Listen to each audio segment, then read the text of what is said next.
What is up, Sound Shapers? This is part 3 of the 3-part series of creating a guitar loop and then turning that into a beat using this gear. We're using the MPC Key 37, Roland SP404 MK2, and the Volt 476P. So here's where we left off in the last episode. We finished this sequence. So each sequence is a combination of sounds and grooves and melodies that create different parts of the beat. So last episode we created 2 sequences. Here's the first sequence.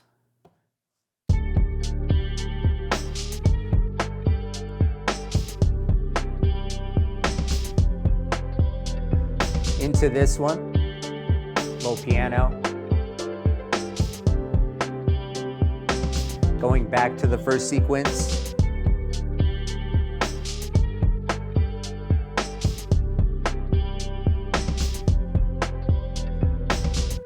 It's got a good feel to it. And so I'm inspired by what we came up with last episode. And if you want to see how we created those sequences, go ahead and check that episode out. I'll have it linked in the description. There'll also be something to click. And so here's something really cool that I discovered along the way of making this beat. When making this sequence, you basically can copy that sequence and create a duplicate of that sequence. And then in that duplicate, you can record new sounds, you can mute old sounds, you could take out the drums, add something else. You get the idea. And so as you copy sequences and then you modify those sequences, you can create all the elements and parts of the song in each sequence. So once you have a few sequences made, you can basically hit the menu button, and then there's a next sequence with like some blue arrows pointing forward. And so you click that next sequence and it brings up this dialog. It lights up all these pads and it basically shows you every sequence that you've made and puts each sequence on a pad. So you'll see by the names on the screen, these are the sequences that I made from this beat to basically make all the different parts of the beat. And they're in the order that I made them. So check out all these sequences in this beat and basically decide in your mind, this would be a good verse. This would be a good build or a chorus. So have fun doing that as I go through these sequences. There is 9 sequences total, and they're all 4-bar loops. So here we go. First sequence.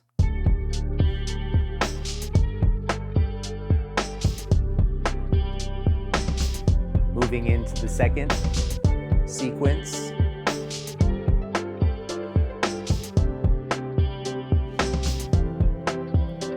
Third.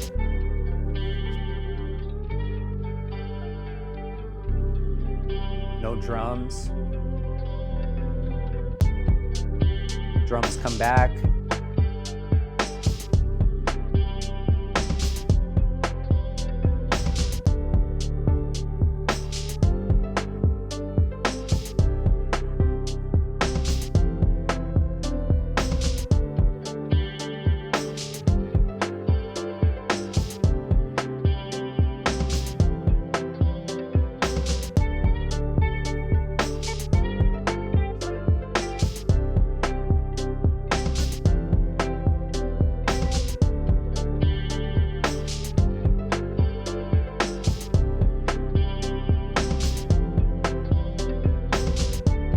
Here's the last sequence right here.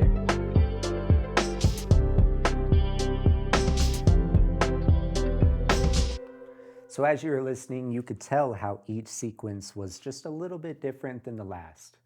And so the way I did that was that copying of the sequence. When you're in the main and you see the title of your sequence, like this is V1 bass, there's a little pencil icon. And if you click on that, you can see copy sequence. That's how you copy your sequence and then modify what's in that copy to create a new sequence and a new part of the beat. So as we're listening to all those in the next sequence dialogue, so all of those sequences that I played to you are basically not in the particular order of how I arranged the beat. Okay, so then the last benefit of the next sequence mode that we're in is basically like before we start arranging the beat, we get to play around with the sequences and figure out what sounds good next to each other. So for instance, this is called intro on pad 3, and we'll start listening to that. So that's how it could start. You could let it loop twice, and then move it into like a verse.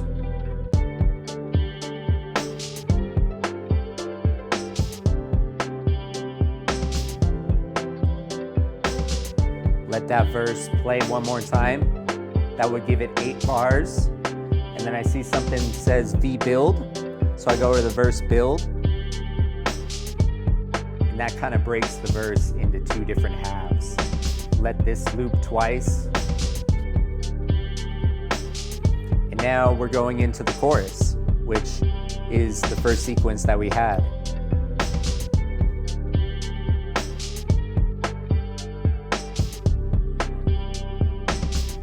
Now we have like a verse break.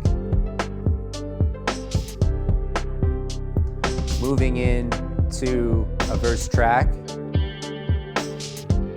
It's like a second verse option. V2 build.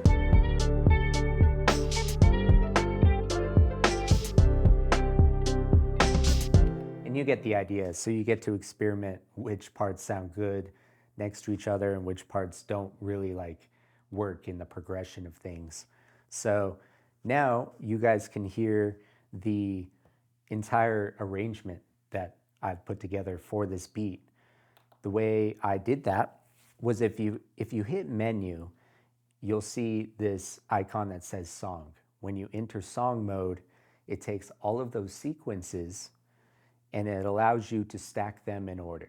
So here's the actual order of every sequence. It starts with the intro. The intro loops twice. Then it goes to V1. And then V1 loops twice. Then it goes to V break. V break loops twice. You get the idea. So I get to, basically using this insert button, I insert new sequences. And then I use this knob to decide which sequence I want to play in that order. So once I make that full sequence, for instance, you can listen to it by pressing play or play start.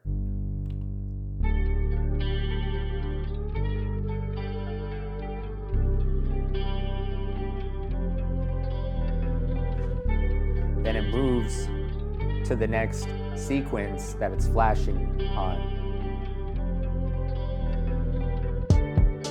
Here we are in V1.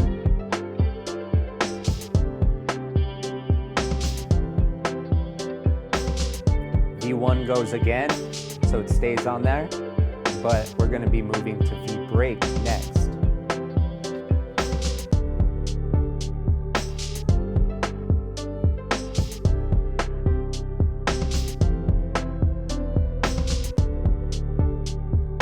V break loops twice, or loops once, plays twice, and then goes to this sequence right here. It's called sequence 1. So sequence 1 was the first sequence that we used, and that ended up being the chorus of this track. So we're in the chorus right now, about to move into the verse. Verse 2.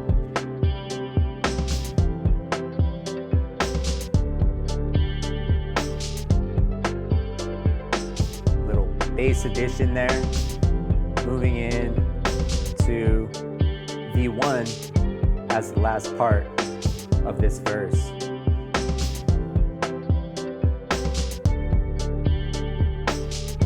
Builds up with the bass to enter the second chorus. we are, second chorus.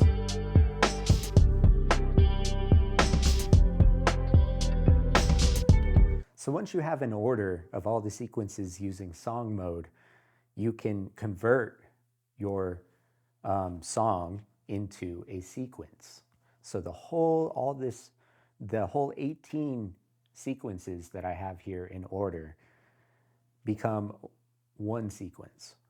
And so once I hit convert sequence, it will load a little bit, and then it will show up like a sequence in the main screen. So it says from song 1 unnamed. When I hit the arrangement of that, you can see the whole song in one sequence on the arranger. And then you can go into the arranger and make adjustments if you need to. So now that the sequence is a full song from our song mode, we can listen to it and basically observe the parts that change on the MIDI screen here.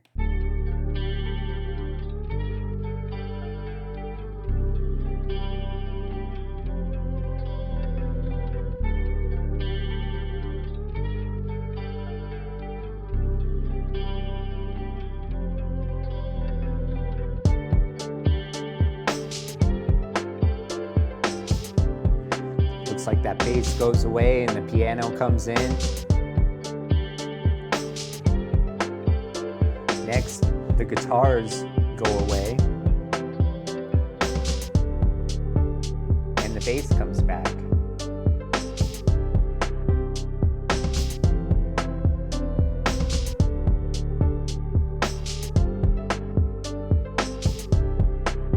Now the guitars will return and the piano goes away.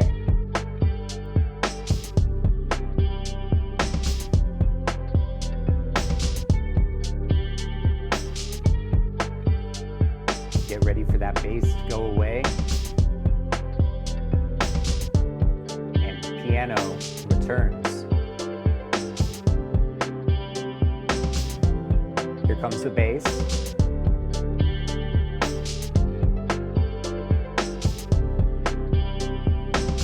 Then the bass goes away again. Different guitar part plays.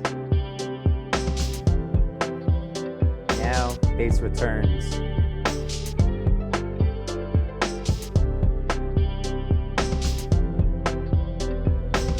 There goes the piano.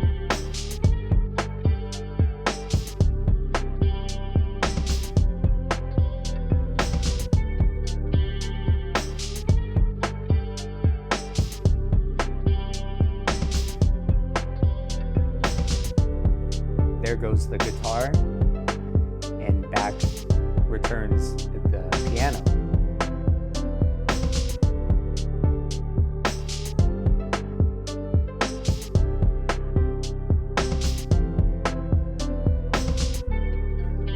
And here we are at the outro of the song.